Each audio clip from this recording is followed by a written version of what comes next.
يا أيها الذين آمنوا ما لكم إذا قيل لكم انفروا في سبيل الله اثاقلتم إلى الأرض أرضيتم بالحياة الدنيا من الآخرة فما متاع الحياة الدنيا في الآخرة إلا قليل إلا تنفروا يعذبكم عذابا أليما ويستبدل قوما غيركم ولا تضرونه شيئا والله على كل شيء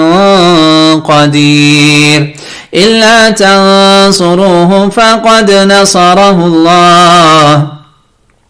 إلا تنفروا يعذبكم عذابا أليما ويستبدل قوما غيركم ولا تضروه شيئا والله على كل شيء قدير إلا تنصروه فقد نصره الله إذ أخرجه الذين كفروا ثاني اثنين إذ هما في الغار إذ يقول لصاحبه لا تحزن إن الله معنا فأنزل الله سكينته عليه وأيده بجنود لم تروها وجعل كلمة الذين كفروا السفلى وكلمة الله هي العليا والله عزيز حكيم انفروا خفافا وثقالا وجاهدوا بأموالكم وأنفسكم في سبيل الله ذلكم خير لكم إن كنتم تعلمون لو كان عرضا قريبا وسفرا قاصدا لاتبعوك ولكن بعدت عليهم الشقة وسيحلفون بالله لو استطعنا لخرجنا معكم يهلكون أنفسهم والله يعلم إنهم لكاذبون عفى الله عنك لم أذنت لهم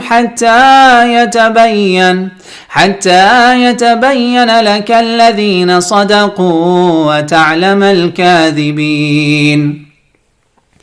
إنما لا يستأذنك الذين يؤمنون بالله واليوم الآخر أن يجاهدوا بأموالهم وأنفسهم والله عليم بالمتقين إنما يستأذنك الذين لا يؤمنون بالله واليوم الآخر وارتابت قلوبهم فهم في ريبهم يترددون ولو أرادوا الخروج لأعدوا له عدة ولكن كره الله بعاثهم فثبطهم وقيل اقعدوا مع القاعدين لو خرجوا فيكم ما زادوكم إلا خبالا ولأوضعوا خلالكم يبغونكم الفتنة وفيكم سماعون لهم والله عليم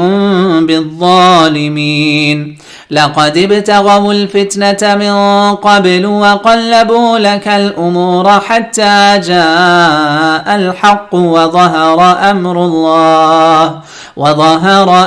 الله وهم كارهون.